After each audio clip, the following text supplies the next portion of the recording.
Hey, what's up, Vox&Hops heads? Matt here, the vocalist of Cryptopsy, and you're listening to my podcast, Vox&Hops, where I hang out with my fellow metal musicians, and we talk about their lives, their music, and most importantly, great craft beer. Here it is, another Heavy Montreal edition Vox&Hops episode. Today on the podcast, I am with Nicky Calonne from Nekrogoblikon. He is the vocalist, he's the keyboardist, he's a really, really funny dude. Get ready, here it is, Vox&Hops, episode number 45.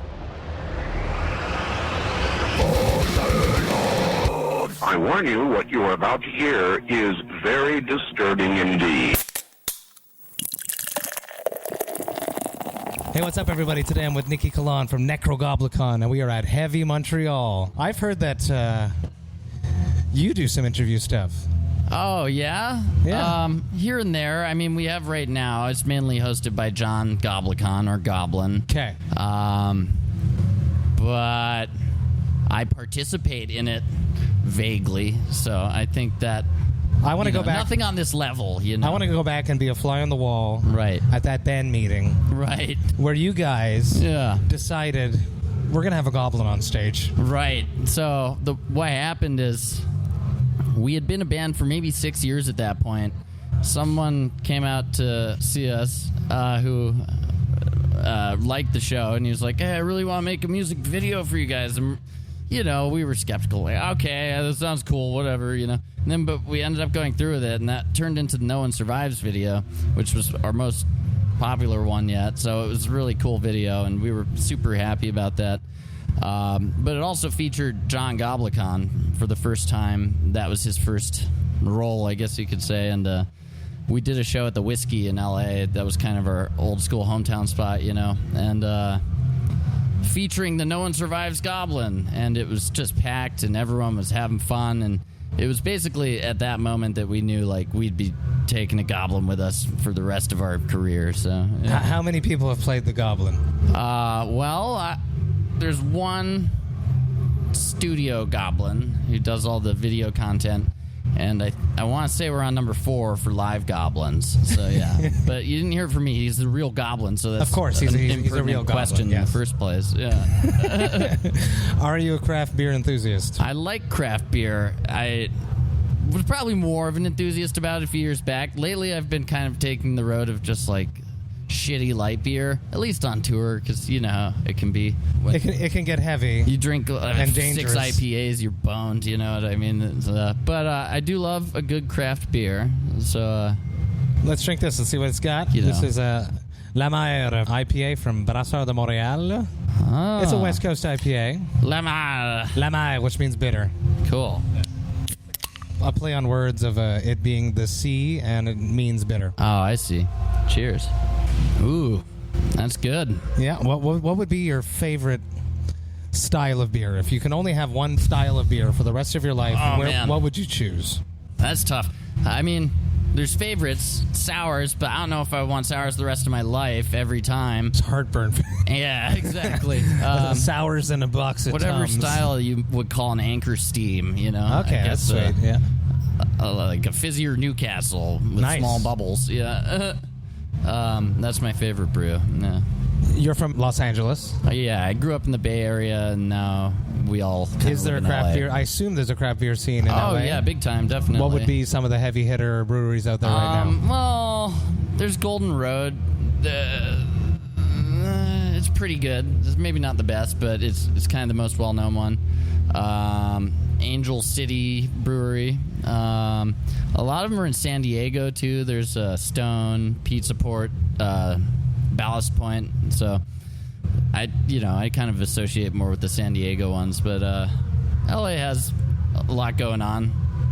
Let's talk about Just vocals. not as much as San Diego.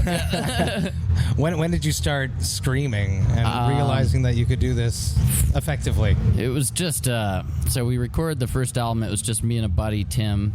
Really? In 2006 in his garage. Fruity Loops, drums, Adobe Audition, mixing. What brought you to do that? What was the turning point that said, let's just, you and me in your garage, make an album? We were always good friends over AIM, and we talked all the time. I played keyboards, we sort of bonded over that, and I made like trance beats and free loops and stuff, and he was in a metal band, and he had this collection of B-sides from his riffs that didn't get used from his other band, and he was like, I want to take these over AIM. I want to take these and turn it into an album called Goblin Island. And we're just like, that's so funny, dude. Like, let's like actually do it, you know? And then we did. How old were you at this point? I was 19 at that point, so that was like 12 years ago or something. So then you start screaming in this guy's garage. Right, I didn't know how to scream how did that go down? We kind of just figured it out like as we went. So Goblin Island off the record Goblin Island that's like the first time I was ever really even screaming at all, you know. I was like, okay, and then I was like, you know, I mean, so over the years you kind of just... Did you have like early influences, what you wanted to sound like, or was it just like, this is what comes out of my mouth? At that point, I wanted to sound like Alexi Laiho for sure, you know what I mean? Yeah. I could feel it, yeah. But, you know, I still love Bodum. How do you keep healthy on the road? It's one of the key things for vocalists. Everyone else can get a cold. Yeah. But we can't. The key is sleep and water for me, you know? That's all there really is. You got just fucking 10 hours in the bunk. The more you're in there, the less you're talking, you know? And that's what really wears you out. And then dehydration, of course, which you just can't fuck with. You got to have 6 to 12 waters a day if you want to keep it going. I mean, I was already feeling a little hoarse today because there's never any off days on these damn tours, but, you know, it'll be okay. As long as I sleep and water and beer. At least you got your bunk. Yeah, that's wonderful. Bunk is heaven. Yeah, amen. Do you have any warm-up techniques, or you just step right on stage and just start doing it? How do you know I was on the bottom bunk?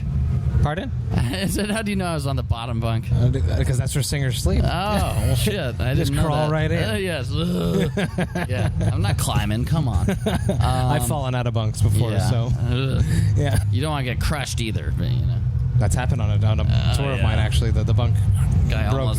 Broke and almost took out it was guitar tech scary, last year. Scary. It's like, dude, that shard of wood. Yeah, like, shout out to Bill, who from Gloom, who almost got crushed by his bassist. I love you, Jason, but you almost killed Bill. From Gloom? No, we toured with them. I love those boys. Yeah, totally. Dante's my bus wife. Oh, nice. Warm-ups. Yes. I just do a vocal warm-up that I found on YouTube. Really? It's like 8 minutes long. What does that consist of? Just going up and down scales with various sounds, kind of the typical thing. You know, we tried various techniques and whatnot, but it starts off with a, you know, same as me, brother. Yeah. And that seems to work pretty well. I mainly do it to tune and to like just wake up the vocal cords. Yeah, not to damage it or whatever. Yeah, it's like warming up before you lift some weights or before. Same idea. Yeah, you're going for a sprint or something. Stretch, you know. Yeah, absolutely. How is Summer Slaughter? It's been sweet. We're still on it. We're about almost halfway. It's been really cool so far. Lots of good shows. People seem super stoked to be there crowd wise, and and the bands, you know, it's like homies. You know what I mean? Everyone's pretty chill. So yeah. Let's talk about I know you have a new album coming out. Oh yeah, recorded with. Not quite, but I know you recorded it with. Well, we did a couple singles recently. Oh, okay, maybe I'm completely. That's what I know because my guitarist Christian Donaldson visited Sukov. Yeah. So he was there. Mixing you. You guys were there while Chris came, I think. We'll probably do. I'm sure we'll do another album with him, like end of this year, beginning of next year. But for now, we kind of have a couple singles in the works that we figured we would use to buy ourselves some time, you know. So yeah. How do you feel working with Sukov? I like it. You know, he's a nut, and he's funny as fuck. Yeah, he's hilarious, and there's always a good vibe at his place. It's like hangs. It's like being a teenager and going back exactly. to. I visited him just once. I wasn't even tracking, but I felt like I was visiting. Like, I'm in high school and I'm going to my friend's house and just hanging out. That's the vibe, 100%. Yeah. Another swig of the La Mer. What do you think of Heavy Montreal? How's it been treating you? It's awesome, man. I mean, you know, outside the stress of arriving late. Did you get a chance to walk around and experience? Yeah, a little bit. After the set, we did I walk around with the Goblin, you know. Oh, that's smart. People want to get their picture show up at and merch? Stuff. He does. Yes. You guys are smart. It's a must. You guys are smart. What I mean? Yeah. Photo ops with the Goblin. Yeah, that's what gets people over there. You guys aren't dumb. That's good. I like it. Jon Goblikon, the actual Goblin, is a trooper. If there were an actor who portrayed him, he would be an even bigger trooper, but that's not the case, sadly. I think Willem Dafoe could pull it off. Yeah, definite Defoe role, yeah. Yeah, so Heavy Montreal is the shit. I mean, I wish we were here for both days, because I love Gamma Ray, and they're tomorrow, and Yeah, I never get a chance You'll to be see in Gamma Ray. Toronto at the Opera House. Yeah, so that should be cool, too. It's going to be a great show. I've never been there. It's going to be a great show for sure. Toronto's always off the hook. Oh, yeah. sweet. Really appreciate you coming, hanging out with me. Oh, yeah, We're gonna keep hanging the beer out. and the hangs. We're going to keep hanging out, but not with you guys. All right, Let's go peace. backstage and have fun. Let's go. See you soon, Kendrick. Yeah. Yeah, please. Yeah. Cheers. Cheers.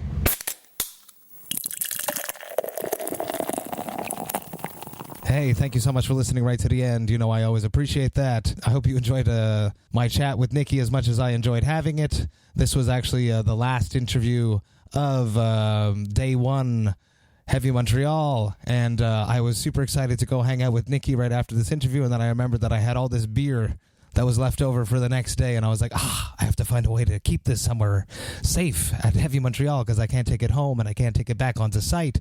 So I had to dance around some little logistics there. But as always, the great Dan Lima came to my rescue, and he totally took it and put it in a fridge and kept it overnight safe so that no errant metalhead would come and find it and drink them all, as it does tend to happen. So huge shout out to Dan once again.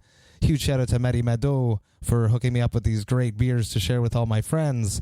And I hope that you guys enjoyed it. I hope you have a great week, a great weekend. And remember, enjoy life, metal, and craft beer. Cheers, Vox and Hops heads.